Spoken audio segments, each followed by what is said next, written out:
Hi, my name is Fabiola. You can call me Fabs, and I'm 33 and I live in West Hollywood.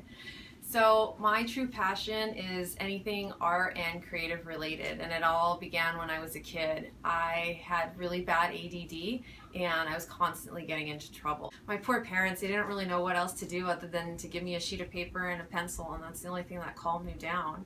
So it was ever since then I've just been like completely obsessed with art and anything creative. I went to the University of Arizona and I have a degree of Bachelor of Fine Arts and emphasis in visual communications. And I've worked for several different retailers. Like I've worked for fast fashion companies like Forever 21 and H&M, and I've also worked for like cool and hip companies like Urban Outfitters, Gorham Brothers. I've done windows for Dita Eyewear. And I have a really creative eye, and that's something that I can't ever turn off. Like I look at things and I pay attention to the things that I'm most obsessed with, like color, balance, the composition of things. I mean, the details down to the lighting. Like these are all elements that are super important when you're creating a window. Whenever I'm creating a window, like my ultimate goal is like I want people to stop dead in their tracks and be able to participate in the environment that I've created for them, even if it's just for a moment. Like to me, nothing is more satisfying than having somebody like on their way to do something, or they're in the middle of a conversation, or they're thinking about something and they literally just stop dead in their tracks and they look up for, like, even if it's just a moment. Like to me, that's so satisfying. And it's actually that feeling that has led me to pursue a career in visual merchandising. After college, I moved to downtown Seattle because I wanted to be an artist, and that's what you did back then, is move to Seattle and be an artist. And I moved there, and that's not what happened. So I was like really confused. I didn't know what I was gonna do. I knew I wanted to be an artist, but I didn't know how I was gonna be able to like translate like my passion for art into something creative and make a living out of it. Like it was all just really stressful. So I remember one night I was walking, downtown where I lived, and I always found myself stopping in front of the super detailed windows at Nordstrom's or at Brook Brothers. Like I'd be taking a stroll, like heavy in my thoughts, and then I would just kind of turn and look into these windows, and like for a second I would just stop what I was thinking. Like I was paying attention to the details. I was paying attention to like the composition and all the things that were in these windows. And especially because I lived in that area, I saw that transition from like a blank canvas to like an installation. And I was honestly right then and there that I realized, like, hey, I could do this for a living. Like I could, put my passion into something. Like I've always been into fashion. I'm super fluent when it comes to using any type of like artistic tool or carpentry tool. Like I could make this into a living. So after I had that goal, I was like, that's what I'm going to do. So I know this might sound a little bit crazy, but to me, honestly, working 18-hour work days every day is super fulfilling for me. Like I love that shit.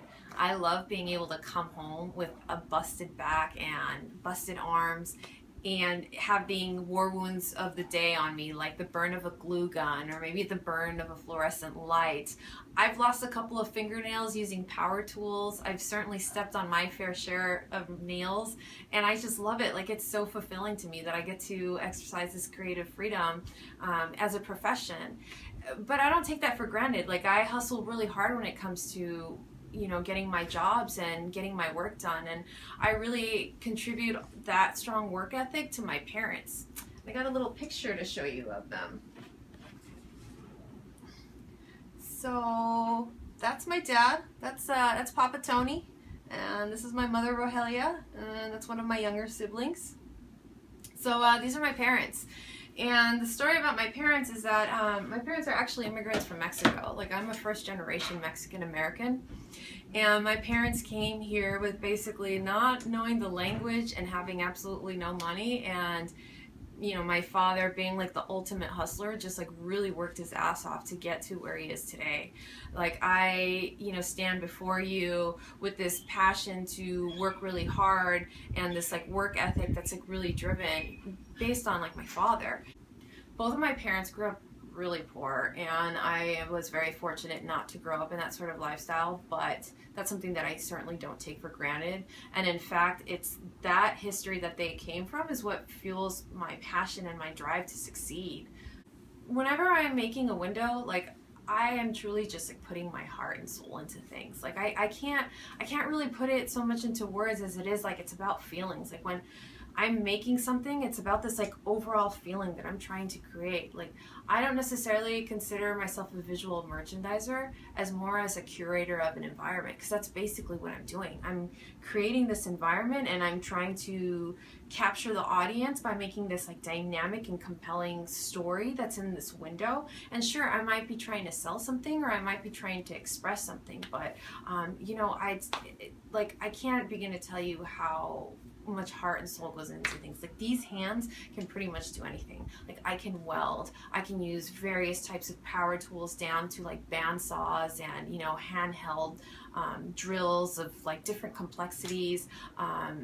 I'm that friend that whenever we're driving down the street and there's good stuff in the dumpster, you damn straight that we're going to jump in there and grab that. I don't care what we're wearing. We're going to get that stuff, because I'm going to be able to refurnish that stuff, and I'm going to be able to use it for a window later on. And that's also really like what the fun of the job is like picking up, you know, busted pieces of furniture that you see on the sidewalk or in a dumpster, and like refurnishing them and making them look like they're $1 million. So why do I want to be on the show? Why do I think I would be good for the show? Because I have a relentless talent and an undying work ethic that I will do whatever it takes to get to where I want to be. This is, you know, definitely like a once in a lifetime opportunity, and I'm going to give it everything that I possibly can. The past 6 months have been really challenging for me. I was actually laid off of my job, and even though like I stand before you and I tell you that I'm super talented and I'm confident in my talents and in my creativity, I couldn't find a job like no matter what. It was awful. It was like soul shattering, and I'm so grateful and thankful that I'm out of that situation, and you know, I have a pretty good decent job. But it's only those 6 months of being unemployed and having this opportunity like being presented me that like drives me even further to want to be on the show. Like, all that I went through, it was worth it, because it's gotten me to where I am today. And I know I can win this. Like, I work so well with people, and I'm also like really good with healthy competition. And you know, I got this. Like, I'm talented. Like, I'm creative. Like, I can do this. Like, I can blow people's socks out of the water. Like, I want to do this. And I think you want to see me do this.